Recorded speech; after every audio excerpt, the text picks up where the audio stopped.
enough. Means. I've said enough. Let's start the show. Kevin, who are you?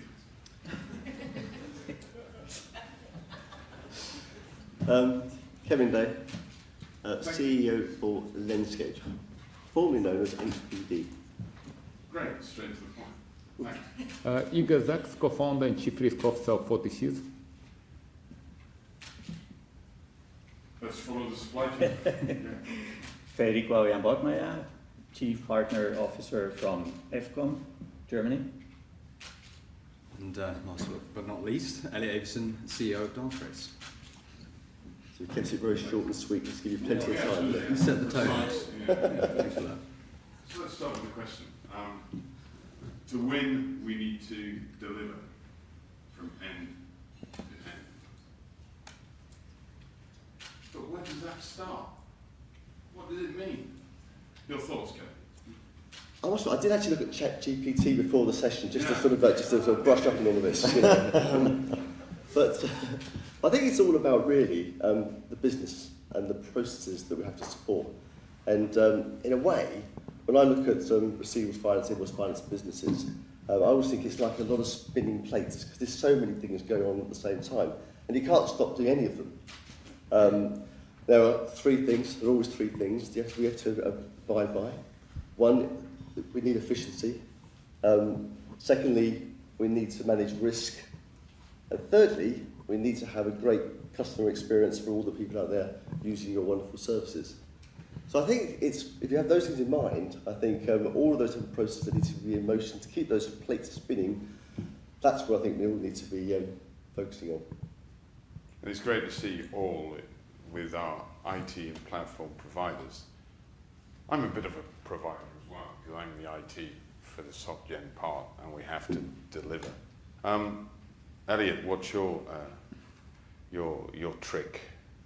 Not spinning plates. But. Well, these are my competitors, so Yeah, I know, it's great. You know, it's a talent show. It's like bringing I don't know who's going to vote. No secrets here. I don't know who's going to vote, but I won't tell anyone. if they ask share some question, stuff. Share some real life stuff. So I suppose, this is a very broad question, end to end. What does that really mean?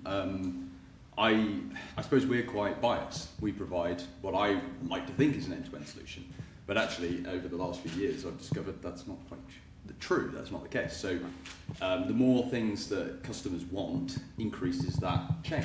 So what was end-to-end is now only a part of it. So I don't know if it's what the lender wants. It's probably what the customer wants and what the finance requires. So it could be reporting. It could be all the way from selling the goods. And things like blockchain have helped that in other spaces, but we're probably nowhere close to really providing a full end-to-end. But yeah, I actually struggle with the question because I think it's very, very difficult to say what is end-to-end to one type of lender and what is end-to-end for another.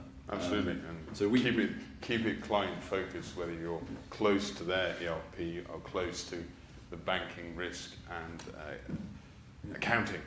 Federico. Yes, thank you.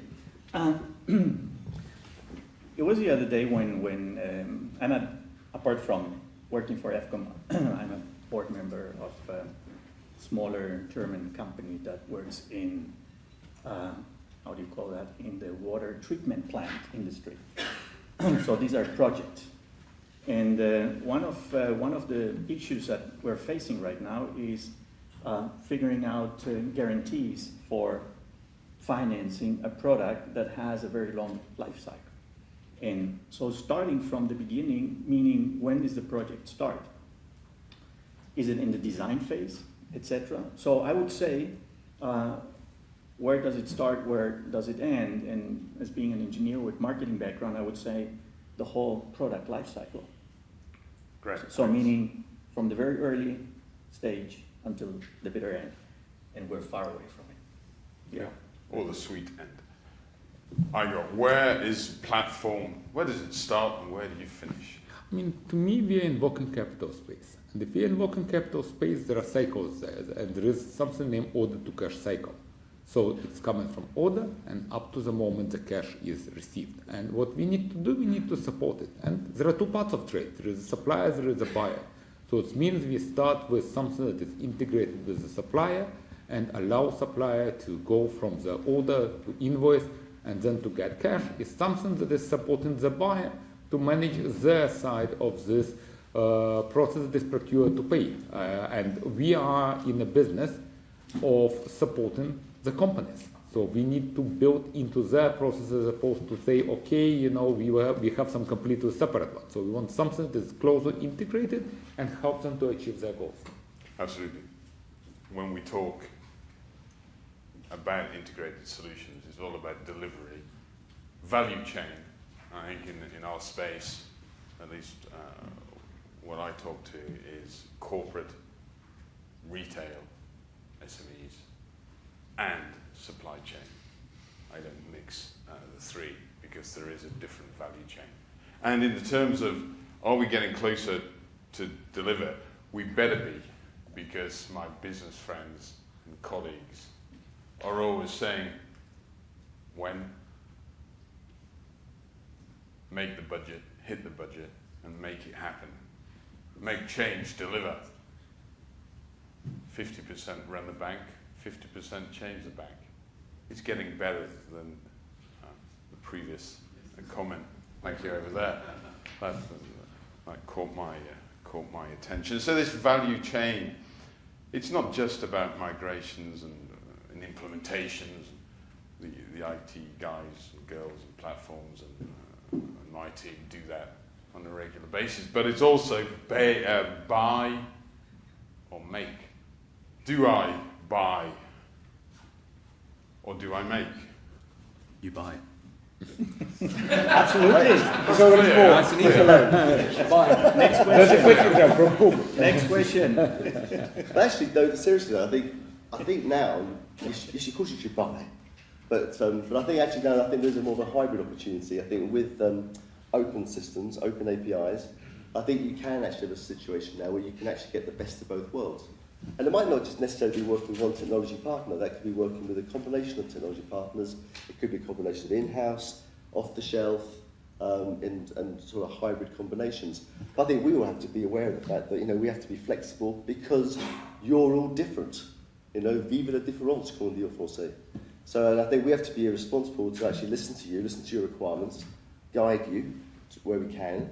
But then I think we have to appreciate you're perhaps living in different markets, different sized companies, different risk appetites, and all of these things are the ingredients that have to feed into the overall solutions that are put together. I'm a hybrid, I'm French and English. That's the first type. But the second type is our system is 50% off the shelf and 50% in-house. And I think today, as we move forward, the way of handling that decision making and implementation is key, because as you see with the platforms, Federico, you have something to say on that as well in terms of building bricks. I think, leave it to the experts, whatever they can do better and you can do. Cheaper, better, faster, whatever.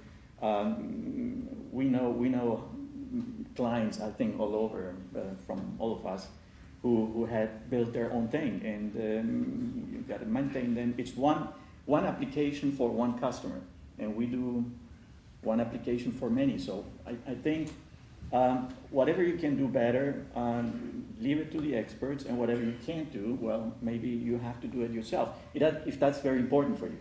And perhaps that's not even important to you. Maybe you have to go, going back on what you said,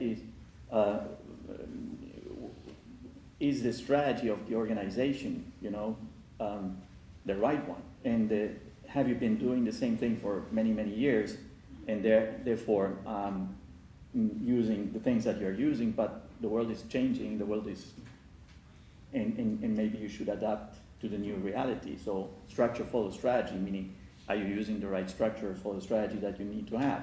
And perhaps you don't need the systems that you had, and maybe, that's why buy it from the experts. Right, and you fill the gap between the strategy and the technical stuff, and I would add, sometimes don't buy, don't make, because there's no value to the business to do that. Igor? Yeah, I think to an extent there are two questions one need to ask. First, do you have a core competence in something? And if you have a core competence in something, you need to use it. And maybe parts of a process, some things are where you have a core competence and nobody can do it as good as you can. And then whatever things are more commodities, obviously there is no point because other people have a skill to do it. Like if you try to build CRMs, there are people who have built much larger, much more efficient CRMs. If you want to do, a particular link that somebody has already done, it's maybe stupid to do things in-house that is already exist. But then at the same time, if you have, for example, a specific business process, there will be no off-the-shelf products that will be fit to exactly this process. It will be fit to some common process on a market that you may do a lot of tweaks and things like it. So it will be uneconomical to go for customization because if we go to a provider, they will need to do a lot of changes in their product. It will be long, it will be expensive. So you better do it in-house because that's why you have this core communication between business and IT and you can do exactly what you need. So there is no universal answer. I think it will be very strange to see somebody who says they want to build from scratch absolutely everything. It just doesn't work for anybody.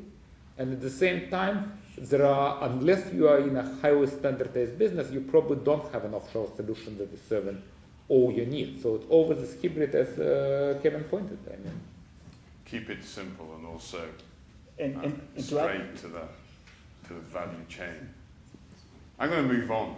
Okay. I'm going to move on. I've got a complaint to make. You look more fintech than we do. Really? Yeah. Yeah. Well, I'm trying to be younger. He Trying took to off his reduce, jacket. Sneakers on. You could stand up if you like and go. I mean, the last show a year ago, you were there and I was here. Well, but to be a true leader, I've got to walk right to the back of the room, apparently. Yes. So, Yeah, try the music next time when you walk down the stairs. The hybrid solution is key. And, Elliot, what are your thoughts on adapted delivery for both smaller companies and larger banks? Yeah, that's a very good question. Thank you. We prepared well. We did. No, it is a challenge because not only are the solutions going to be different for a smaller, the budget's going to be different as well. So they might not be able to purchase all of the systems they need, so they've got to make compromises. But also they will have fewer people, and people probably doing multiple jobs in a smaller organisation, and you have to make sure that you build in enough time. So it is not more straightforward to enter a smaller business than a larger one. It's just a different type of problem. But especially when it comes to technology, because there are a lot of software as a service providers out there that will sell a cheap solution and it will do something very, very well initially, but it will start to lose its value when it doesn't talk to other systems. And smaller vendors will pick a lot of these because it provides small little solutions to keep them lean whilst they're small and they don't want to hire lots of people. But as they grow, all of these systems become very disparate and somebody's got to come along and connect them all together. However, on the other side, a large vendor will probably have some giant legacy platform that does loads of things and loads of things they did in the 90s, which they still want to do from time to time, and that's a very different challenge. So there is no one-size-fits-all approach, but the end goal of trying to build an end-to-end system is still what everybody wants. So yeah, it's complicated. It's complicated and it's end-to-end from the sense it's not just front office, it goes all the way down to risk and finance. It does, yeah. You talked about the 90s. 2 weeks ago I decommissioned an application that was 20 years old. In Kabul? Sorry? In Kabul? No, in RPG, which is one of those techie things around, just to be a bit fintech, around COBOL. But that is the kind of stuff that we need to invest in.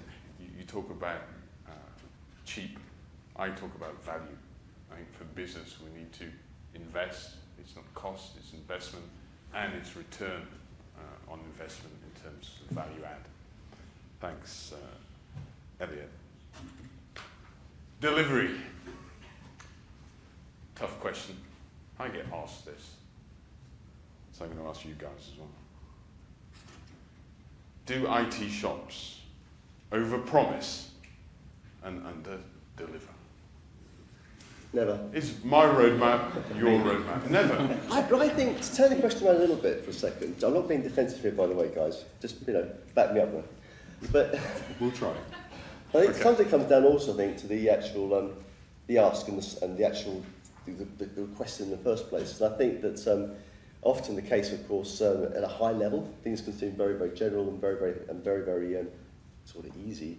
But of course, as we all know, the devil is in the detail. And I think that's where you can actually have things become slightly more complex than was originally thought of, and so on and so forth. So what we found has been, and we've grown into this. I think we've done the sort of school of hard knocks, and we've had the bad experiences, and all good organisations. We've learned from them. What we do now, though, is and this probably goes back to this scale thing as well. We do a sort of a discovery phase. So what we do is we say, well, look, we need to map out in detail what this project's going to be. So we need to go through it, we need to spend time on that. Probably about 20% of the overall time you might have envisaged spending in the first place. So it's not like a quick, superficial, have a little look at a few gaps or what the migration might look like. It's actually quite a deep dive into sort of what that business needs. And at the end of that, you've got a good template, a good scope, what needs to happen, and the cost associated with that. Because it might be at that time, actually, like you said before, there may be compromises that need to be made. You may say, well, actually, then, we won't do that, or we'll do this a different way.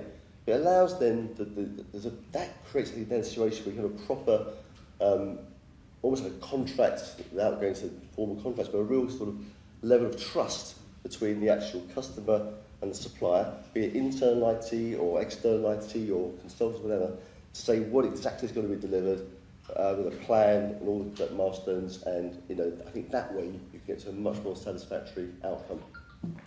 I'll try and use the word never in the next board meeting, and I'll see if it flies. Thanks, Kevin. Federico? It's a little bit different and alike, as Kevin was saying, from our case. I believe that it's not under-delivering, or how did you say it, over-promising. Over the past decades, and I mean, we've been in the business for many years now as well, we created an instrument, a solution, that can probably do whatever a client out there needs for running their business. Probably. And now it comes what you were saying about understanding what they really want to do. And we figure that when we meet with customers, they are asking something like, we would like to do exactly this. And we tell them, well, yeah, we can do that. We can adapt to you. We can adapt exactly on how your processes work, but maybe you want to go where the benchmark is. And then they ask, oh, what's the benchmark, And what do the others do? So without naming the others. Well, can we do this? Yes.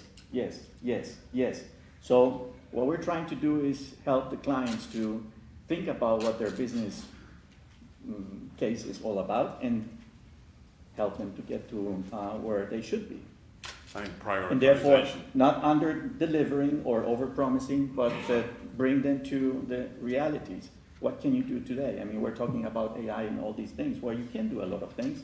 And if you knew what you could do, my father worked for Siemens many years, and he always told me, if Siemens knew what Siemens knows, meaning there is a lot already in the systems, but the clients don't know that.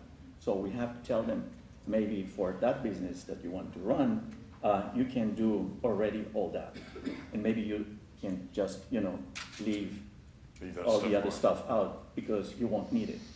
I think it's... So over-promising or under-delivering, no, I think there's much more that we can do for the clients, and they need to, be brave enough to push the clients, and push the clients and we'll push the providers. Right. Instead of asking what you want to do, rather say, we know what's good for you. Thank you. Prioritization is needed also, and to say no is often a good way of getting value and getting the team to deliver. I mean, to me, the core question here is communication and ability to understand the problem. Because at the end of the day, the solution is always for a problem. The problem is well defined. One can make a very good estimate and understand what will be the solution that will resolve it, how much it will cost, how long time it will take. Unfortunately, in many cases, the problem is not formulated. So either people did not formulate, or people who need to listen to them did not ask enough questions. And in this situation, people start building a solution for one thing, just to understand halfway they need it for another thing and things like it.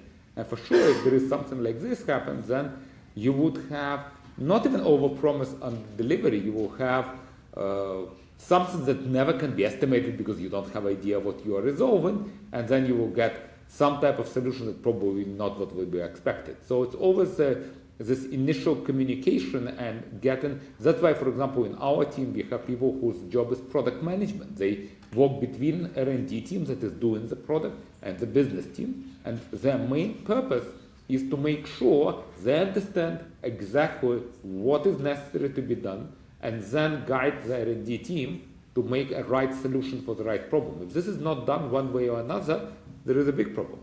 Absolutely.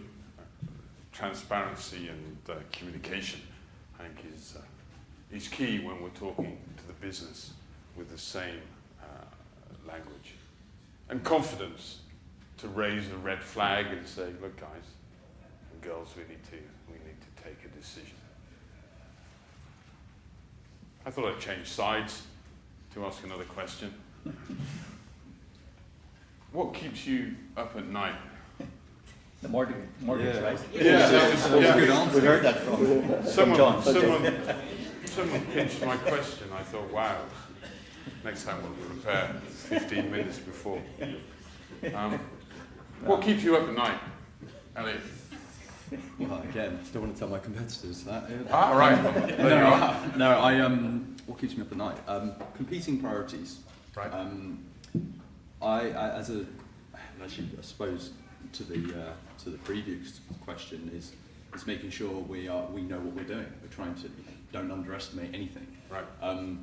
But competing priorities. So if you're a software company trying to build the next thing that is attractive to customers, or trying to innovate the market, so you're pushing in that direction, and then the next minute you've got a request for this great new idea, and all of the changes of colours to this and that, and all this small detail that kind of occur through the life of running a client.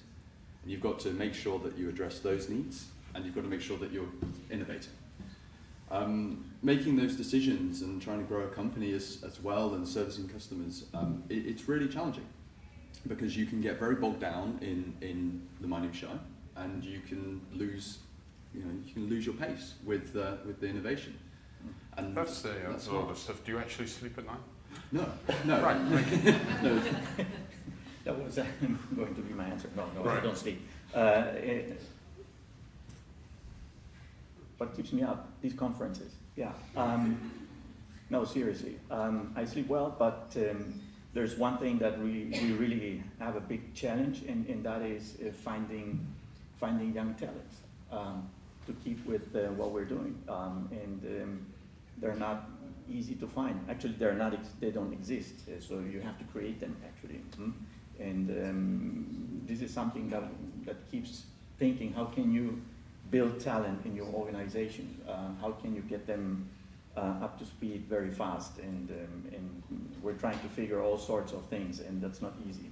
Finding the right ones, onboarding them, and have them, understanding our industry, our products, and our clients at the same time. So it's so many things, and all the technological topics that we are having.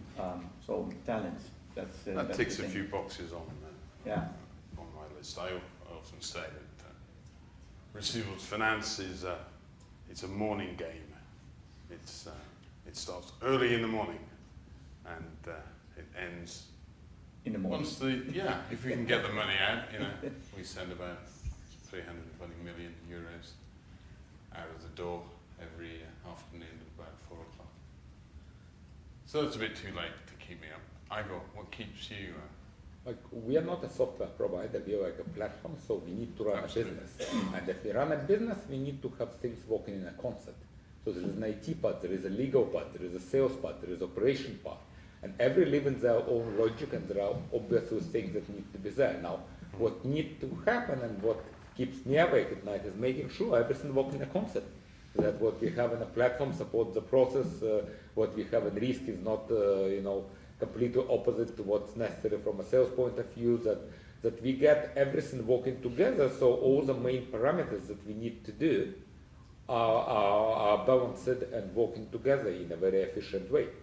And money keeps you up at night, absolutely. It's not money. Money at the end of it, if you do the right business, money are coming. You need to have satisfied customers, you need to have, well-managed risks. And if you have all of this, of course, it will be money. If you just, you need to get some machine. Absolutely. And then, it brings you what's necessary to be made. Absolutely. Thank you, Kevin. Well, yes. I always thought I was very lucky that we don't write software to keep aeroplanes in the sky. So I think then I would have trouble sleeping at night. But the fact of the matter is, we're providing technology that's, all of us that's supporting huge amounts of finance. I mean, billions and billions and billions. That money in itself is a big numbers, but the meaningful thing is actually, if our systems don't work, it's probably somebody who's about to run a payroll or got staff to pay, there's bills to be paid, they've got to pay the rent. And it's all dependent upon, yes, the banks and the lenders that we're working with, but also the technology that's actually underpinning those services. So we've got a huge responsibility. I'm sure we wear it well. We all look quite young, and there we go. Yes. So we all get a good night's sleep, really, don't we? Yeah, we do. I often think about the big deals and the scalability. And I sleep very well, by the way. Perhaps, I haven't heard this word over the last couple of days. Cyber security, all that stuff out there that may keep some awake at night.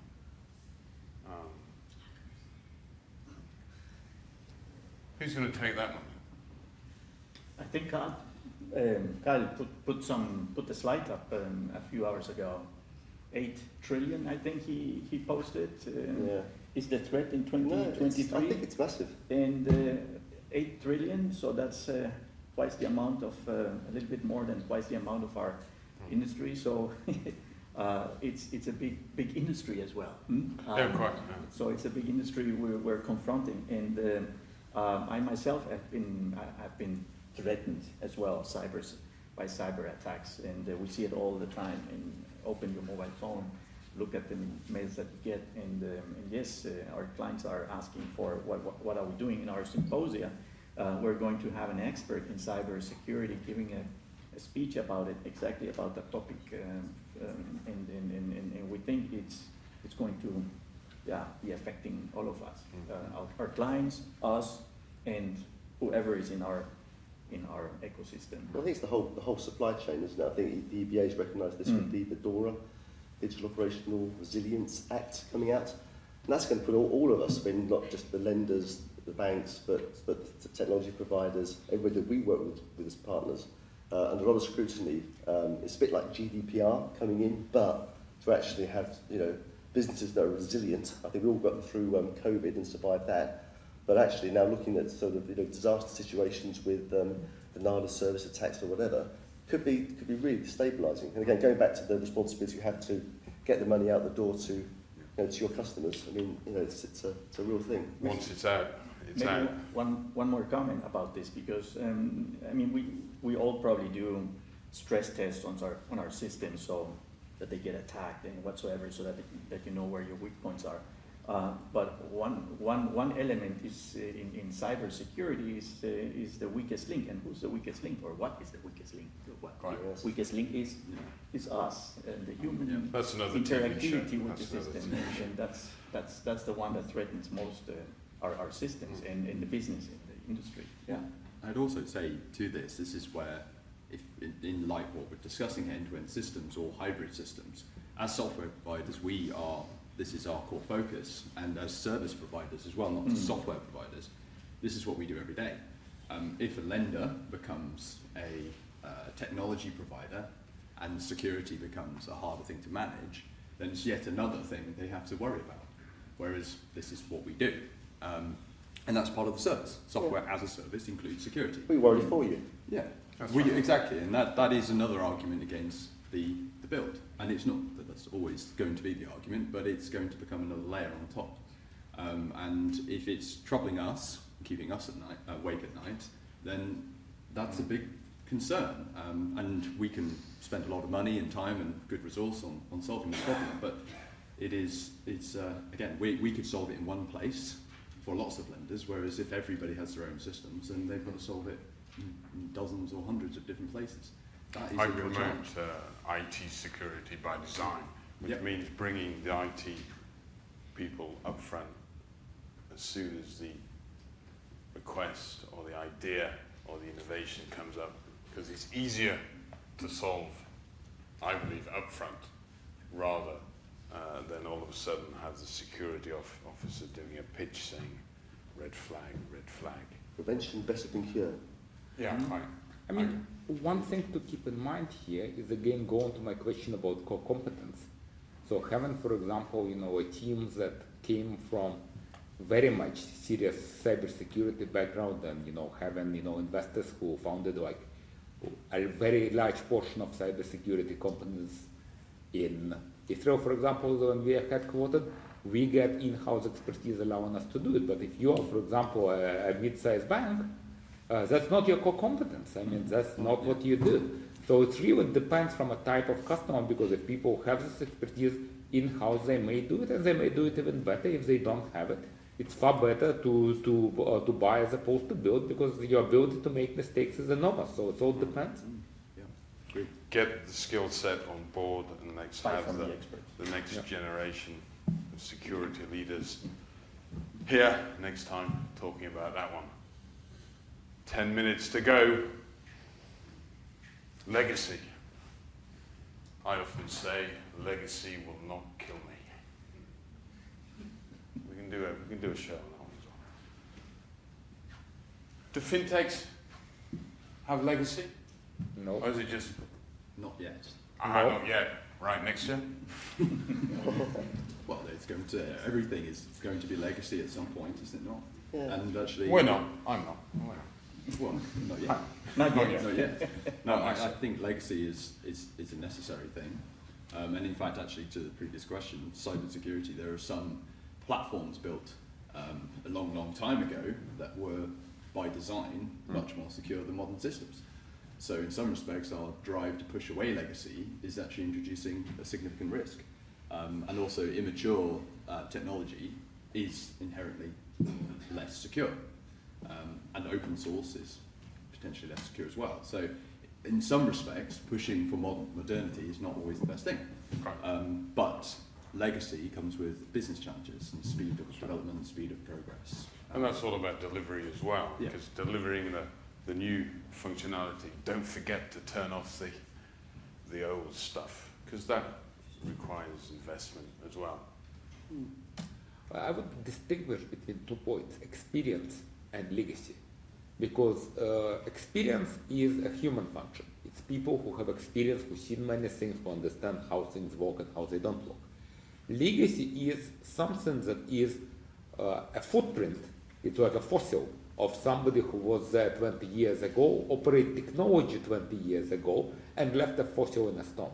Now, unfortunately, fossils cannot run, cannot bite, cannot do, the things that a dinosaur was doing. It's just a fossil. So, and in a modern technology, very often you can do the same in a much more efficient way. So if you have experience and you understand what you're doing, I completely agree about the point about immaturity. If you don't have experience and you try to build, you understand 5 things that can go wrong and there are 50 others that you never heard about. That's important. So to me, experience is extraordinarily important. Legacy in terms of IT systems, I mean, what was written in COBOL may reflect a very good thinking of the time, and probably reflects a very good thinking at the time. But if the same person will be, doing it today, and they will do it in completely different technology, they will find much more elegant solution. The problem is somebody today who did not put this thinking, did not have experience, They will do in the most modern technology a completely rubbish solution because they don't understand the problem. Absolutely. Rubbish, garbage in, garbage out. Well, How do you handle legacy? you know, I feel a bit legacy sometimes. Yeah. I'm actually a young COBOL programmer. So there you go, just something about COBOL programming. But no, I think you know, things have a natural life cycle, don't they? And I think that we had retired quite recently, almost retired. I put a pillow over his face. Our RFIx system. But oh my goodness, it's been a battle because a lot of our customers, they just loved it so much, and so it was you know, it did what it said on the tin, and it was they liked a nice green writing on a black background. It suited them. But fortunately, of course, eventually, you know, it may be good enough for some organisations, but you get to a point where, you know, just to get the technical resources. I mean, as I said, well, I'm a young COBOL programmer. People don't leave university knowing COBOL and RPG and these languages from the 80s and 90s. So, so you have to move with the time, you have to re-platform, you have to invest, and you have to take things forward. And it's a bit like the Forth Bridge. It never ends because there's always change, there's always more things coming around the corner, always new innovation. So in a way, you know, legacy is just, I think, a sort of almost a burden of IT that you just need to have it, be aware of it, deal with it, while in the meantime pushing on with all the good new, dare I say the word sexy, I just did, sexy stuff. Let's, thanks for that, Kevin. Let's push on. Are we ambassadors for AI, Gen AI, blockchain, data viz, other fintech bricks, Federico? Absolutely, ambassadors or, yeah, how do you, a friend of innovators, in some respect, a friend of mine told me, how do you identify someone who is on the forefront in technology, or someone who's delivering something that is quite new? And he said, how I don't know, you tell me. And he said, well, because you may have an arrow in your back. I said, what do you mean? Because, yeah, those are the ones that are first somewhere, and they're being shot.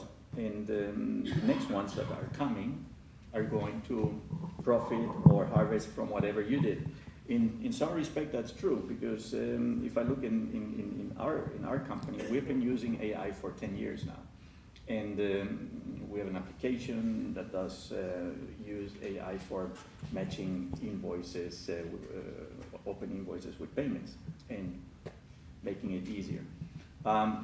So AI has been there for a long time. And you go around preaching and preaching and preaching, and everyone is like, what's AI? Now everyone talks about AI, right. And it's there. Yeah, and the same thing happens with blockchain or DLT, machine learning, and whatever comes next.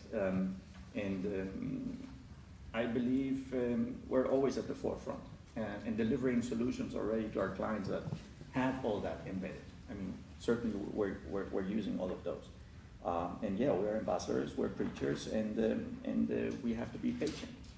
Technology can do much more than you're at the forefront, and your customers need to be educated and trust in what you're doing. In some respect, it's easier to set all that up in new companies that have no legacy. Right. It's all about finding the right place. In developing regions, I think we all experience that when we go to regions where there is no maturity in the market, where clients ask you right away, do you guys have AI? Do you use blockchain? Do you use this? Okay, you haven't even started, but you want all that right now, right? And yeah, those markets are very funny to see that they all require those technologies at the very beginning, which is good. Absolutely. Which is good, and they may be using, and not do the mistakes that we do, like Peter was saying, 50 years of mistakes, or our 23 years of mistakes. They will not need to do those mistakes. 50, 40, 20, 10, 5, 1. Igor, a final word on this one? I would distinguish a little bit between AI and blockchain, because you cannot do business without AI today. But you open your mobile phone, it will have AI-based applications. You open anything, it will have AI-based applications. So with AI, the real question is, what do you use it for?